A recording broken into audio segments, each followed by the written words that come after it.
سیاست دانوں کی کنویں سے چاند نکالنے کی کوشش۔ کالم نگار Syed Sardar Ahmed Pirzada, the first blind journalist of Pakistan. Email safsaf@life.com، email saafsaf@live.com، web blog www.safsaf.blogspot.com۔ روزنامہ نوائے وقت، مورخہ 19 اگست 2016۔ جمہوری سیاست میں اپوزیشن حکومت کو راہ راست پر رکھتی ہے اور عوامی خدمت پر مجبور کرتی ہے۔ اگر حکومت نااہل ہو تو اپوزیشن اس پر ایسا دباؤ ڈالتی ہے کہ حکومت کو اپنی اہلیت میں اضافہ کرنا ہی پڑتا ہے۔ ہمارے ہاں اس وقت صورتحال مختلف ہے۔ حکومت کو اپنی نااہلی کو اہلیت میں بدلنے پر مجبور کرنے کی بجائے اپوزیشن نااہل حکومت کو صرف گرانے پر ہی زور دے رہی ہے۔ اس کا منطقی نتیجہ یہ نکل رہا ہے کہ نااہل حکومت اپنی تھوڑی بہت صلاحیتیں بھی صرف اپنی حکومت بچانے میں لگا رہی ہے۔ اپوزیشن کے ساتھ ساتھ کچھ اینکر پرسنز اور بعض پرانے صحافی بھی نااہل حکومت کو چت کرنے کا بیڑا اٹھا چکے ہیں۔ ہمارے ہاں جمہوریت کی آزادی اسے کہا جا رہا ہے کہ اپوزیشن حکومت کو منہ کے بل گرائے، اور میڈیا کی آزادی اسے تصور کیا جا رہا ہے کہ حکومت کے تختے کی تاریخیں بریکنگ نیوز کے طور پر دے۔ کرپشن ایسا زہر ہے جس سے معاشرے زندہ نہیں رہتے۔ اپوزیشن اور میڈیا کرپٹ حکومت کو ختم کرنا ہی کرپشن کا خاتمہ بتا رہے ہیں۔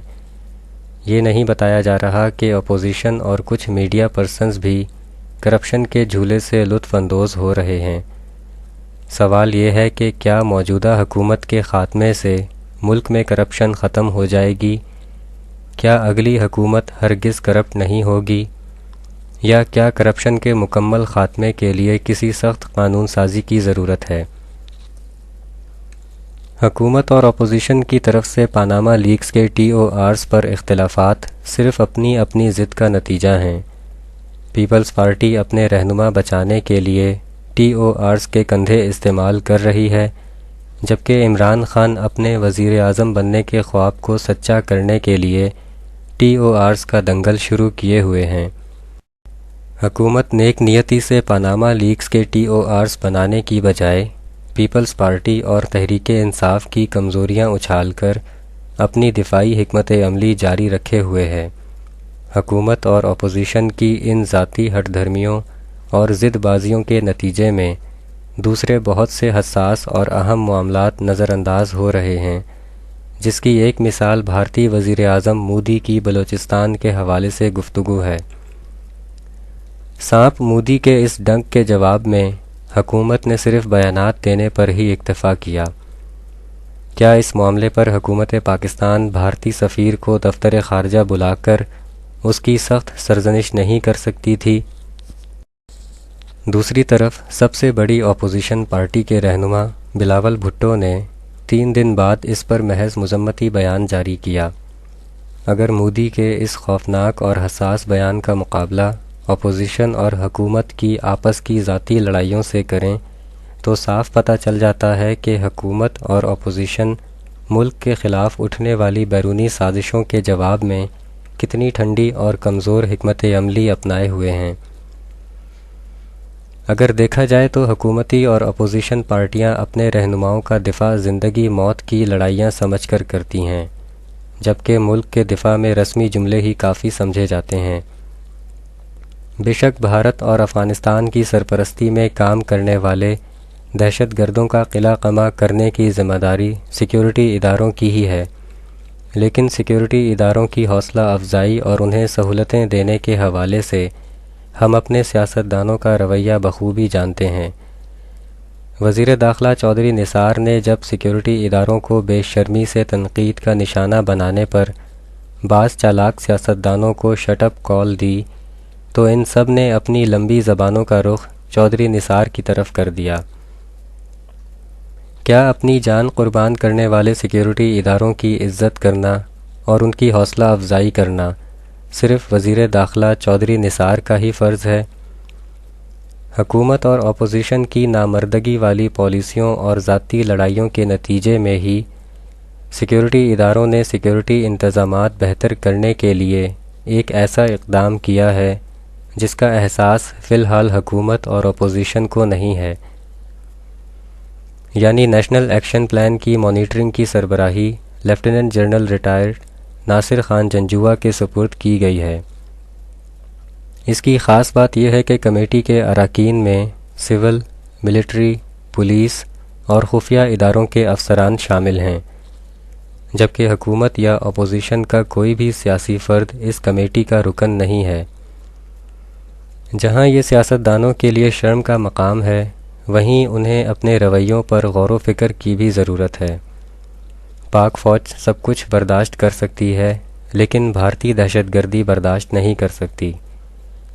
ہمارے سیاستدان بھارتی مقبوضہ کشمیر کے کشمیریوں سے ہمدردی ظاہر کرنے کے لیے صرف پریس ریلیزیں جاری کر دیتے ہیں، لیکن یہ سیاستدان جتنی مرتبہ حکومت گرانے کے لیے سڑکوں پر نکلے ہیں، کیا اتنی مرتبہ اقوام متحدہ کے سامنے بھارتی مقبوضہ کشمیر کے حق میں احتجاج کے لیے نکلے ہیں؟ پی ٹی آئی نے برطانیہ میں نواز لیگ کے خلاف جتنی مرتبہ احتجاج کیا ہے، کیا اتنی مرتبہ بھارتی مقبوضہ کشمیر کے لیے برطانیہ اور امریکہ میں احتجاج کیا ہے؟ پیپلز پارٹی نے ڈاکٹر عاصم اور ایان علی کے تحفظ کے لیے جتنی میڈیا کیمپین چلا رکھی ہے، کیا بھارتی مقبوضہ کشمیر کے لیے اتنی کیمپین چلائی ہے؟ ہمارے ٹاک شوز دن رات اپوزیشن اور حکومت کو لڑانے میں لگے ہوئے ہیں، کیا میڈیا نے اتنے ٹاک شوز بھارتی مقبوضہ کشمیر کے لیے کیے ہیں؟ حکومت اپنے دفاع کے لیے جتنی منصوبہ بندی کر رہی ہے، کیا اس نے بھارتی مقبوضہ کشمیر کا مقدمہ بین الاقوامی سطح پر اٹھانے کے لیے اتنی منصوبہ بندی کی ہے؟ ایک دفعہ کا ذکر ہے کہ جنگل میں سے بندروں کا قافلہ گزر رہا تھا۔ رات کو جب وہ ایک کنویں کے پاس پانی پینے کے لیے رکے تو انہیں آسمان پر چمکتے چاند کا عکس کنویں کے پانی میں نظر آیا۔ بندروں نے شور مچا دیا کہ چاند کنویں میں گر گیا ہے۔ بندروں کا جرگہ ہوا۔ ان کے سردار نے کہا کہ چاند ہمیں روشنی دیتا ہے، ہم چاند کو کنویں میں مرنے نہیں دیں گے۔ منصوبہ بندی کر کے ایک ترکیب نکالی گئی کہ کنویں پر جھکی ہوئی ٹہنی کے ساتھ ایک بندر لٹکے، پھر اس کی دم پکڑ کر دوسرا بندر لٹکے۔ اس طرح ایک دوسرے کی دم پکڑ کر بندر کنویں میں زنجیر کی طرح لٹکتے جائیں اور آخری بندر چاند کو پانی سے نکال لے۔ جوں جوں ٹہنی کے ساتھ بندروں کے لٹکنے کی تعداد بڑھتی گئی، ٹہنی بوجھ کی وجہ سے جھکتی گئی۔ آخرکار ٹہنی ٹوٹ گئی اور سب کے سب بندر کنویں میں ڈوب گئے۔ ہمارے سیاستدان جمہوریت کو بچانے اور کرپشن سے پاک حکومت قائم کرنے کے لیے کنویں سے چاند نکالنے کی بجائے خاندانی سیاست اور کرپشن کے خاتمے کے لیے سخت قانون سازی کریں۔ شکریہ۔ The end.